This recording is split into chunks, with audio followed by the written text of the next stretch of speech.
Pakistan, one by one, the most wanted terrorists are being killed. Unknown 29 बंदे एक जगह पे उड़े, एक जगह पे 5 बंदे और उड़े. This is just the western front.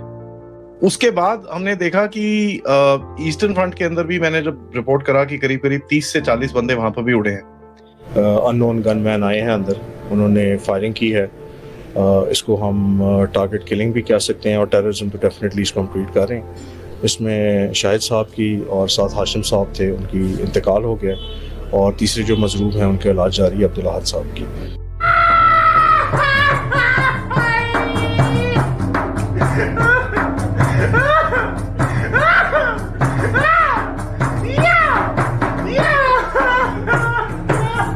ये चीज जो कहते हैं कि हमें दुश्मन की बैटल ग्राउंड में जाना चाहिए, दुश्मन की टर्फ पे जाके खेलना है, ठीक है, तब अमन होगा. अब वो बात कर रहे हैं, जारी बात है, वो अफगानिस्तान की तो नहीं बात कर रहे, वो मालदीव्स की बात तो नहीं कर रहे. पिछले 77 सालों से इंडिया पाकिस्तान के मसले हैं ना, सो वो पाकिस्तान की बात कर रहे हैं. मिसाल के तौर पे कि जो रिसेंटली यहाँ पे हमले हुए, जिसमें आपको याद होगा कि फॉर्मर जो कश्मीरी मुजाहिदीन थे जिन्होंने जहाद कश्मीर में हिस्सा लिया, उनको टारगेट किया गया. फिर क्या नाम था उसका यार, वो जो लश्कर तैयबा का है, उसके चीफ के घर के बाहर जो धमाका हुआ. Whose is interest is it to target Hafiz Saeed? ये रॉ एजेंट्स पाकिस्तान में दहशतगर्दी करने के लिए और खास तौर पर पंजाब के अंदर ये जो अमनो अमान की सूरत हाल है, इसको तहोबाला करने के लिए आए थे. सीटीडी के तर्जुमान के मुताबिक इन तमाम दहशतगर्दों को भारतीय एजेंसी रॉ की जानिब से माली मदद भी फराहम की जा रही थी. और ये दिखाता है कि देश की जो सिक्योरिटी रिलेटेड सोच है उसमें एक चेंज आया 2019 के बाद खास करके, एंड उसका रिजल्ट दिख रहा है. फैक्ट तो यह है कि जो भारत सरकार नाम का जो परिंदा है उसके पास सबकी फाइल्स हैं. आप संचार भारती आप डाउनलोड करो ना करो, आपने जिसने जो कुकर्म कर रखे हैं उसका लेखा जोखा सारा जिसके पास होता है. अगर इंडिया की बात कर ली जाए तो इंडिया ने हमारे कितने शहरों पे वो मिसाइल फेंके? 9 शहरों पे फेंके. कितने लोग मरे? खबरों में क्या बताया जी, एक बच्ची मरी है, एक दो वो औरतें जख्मी हुई हैं और कुछ मर्द जख्मी हुए हैं. आप इस बात को एग्री करती हैं? नहीं, मुझे तो खबर थी 70 से ज्यादा. 70 से ज्यादा, ठीक है, जाने गई हैं. अभी 70 से भी ज्यादा, मेरा ख्याल है 100+ थे.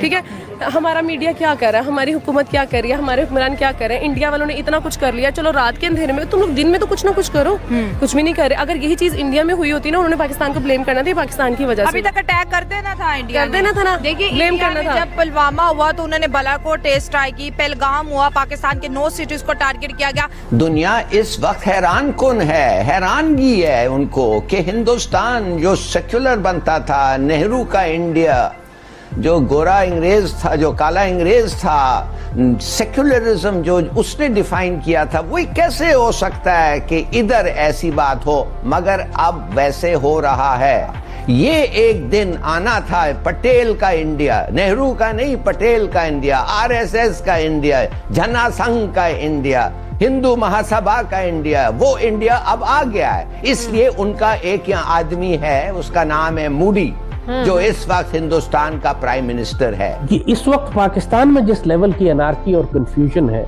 इस वक्त हमारे पास एक स्ट्रॉन्ग लीडरशिप नहीं है, कमजोर लीडरशिप है. I will be very honest, बहुत ही ज्यादा कमजोर लीडरशिप है, क्योंकि जिस किस्म की विजन और डिसीजन मेकिंग की जरूरत है इस वक्त रियासत पाकिस्तान को संभालने की, पॉलिटिकल लीडरशिप के पास तो कुछ भी नहीं है. जो कुछ हो रहा है, जो फैसले अच्छे किए जा रहे हैं, जो मजबूत फैसले अगर हो रहे हैं, या रियासत मुस्तकम खड़ी है तो फौज के जोर पर खड़ी है, मगर हर काम फौज नहीं कर सकती ना. आपको पॉलिटिकल लीडरशिप भी चाहिए काम करने के लिए.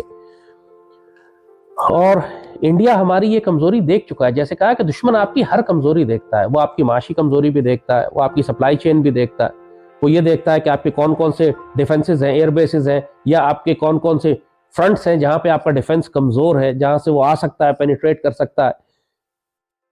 पॉलिटिकली पाकिस्तानी लीडरशिप तो मुसलमान दुनिया में कहीं नजर ही नहीं आ रही. अगर कोई डिप्लोमेसी हो भी रही है हमारी जानिब से तो वो मिलिट्री डिप्लोमेसी है, आर्मी कर रही है.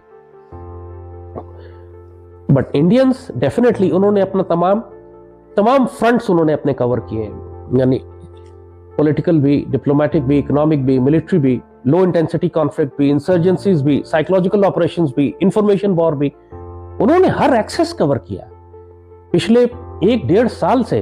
और अभी तक हर हफ्ते वो इतनी खौफनाक एक्सरसाइजेस कर रहे हैं, कभी कोर लेवल पर, कभी डिव लेवल पर, कभी ब्रिगेड लेवल के ऊपर, कभी डीप इंसर्शन एक्सरसाइज हैं कि पाकिस्तान के अंदर किस तरह, कभी रिवर क्रॉसिंग एक्सरसाइज हो रही हैं, कभी एम्फीबियस लैंडिंग की एक्सरसाइज हो रही है, कभी जंगल वॉरफेयर है, कभी पैराड्रॉप हो रहा है बिहाइंड एनिमी लाइंस। जैसे कहा कि वो C-130 लैंड कराया उन्होंने हॉस्टाइल एयरपोर्ट कैप्चर करने के लिए।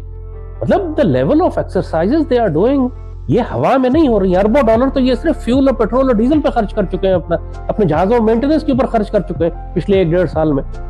किस लिए कर रहे हैं ये सब? जाहिर है कि इनको एक ऑब्जेक्टिव दिया गया और ये अपॉर्चुनिटी ये खुद क्रिएट करेंगे।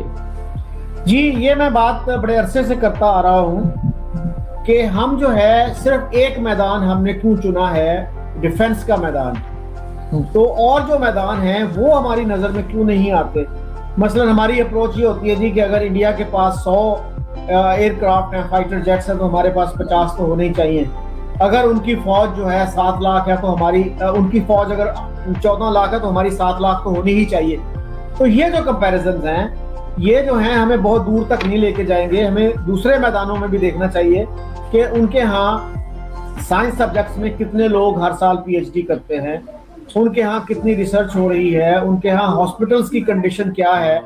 अब वहाँ पे एक बहुत मशहूर हॉस्पिटल है all India institute of medical sciences, जिसके ऊपर कुछ साल पहले BBC ने बड़ी डिटेल्ड एक डॉक्यूमेंट्री बनाई थी। वो हर हफ्ते दिखाते थे कि किस तरह से वहाँ इलाज होता है, किस तरह दूर दूर से लोग आके वहाँ इलाज करवाने आते हैं। और अब जो है पूरे इंडिया में उसकी 24-25 ब्रांचेस खोली गई हैं ताकि दूर दराज से लोगों को वहां ना आना पड़े। और हमारे यहाँ जो PIMS है वो 80s में, आई थिंक 85 में शुरू हुआ। आप इससे आप अंदाजा लगा सकते हैं कि हमारी तरजीहात जो है किस तरह की हैं।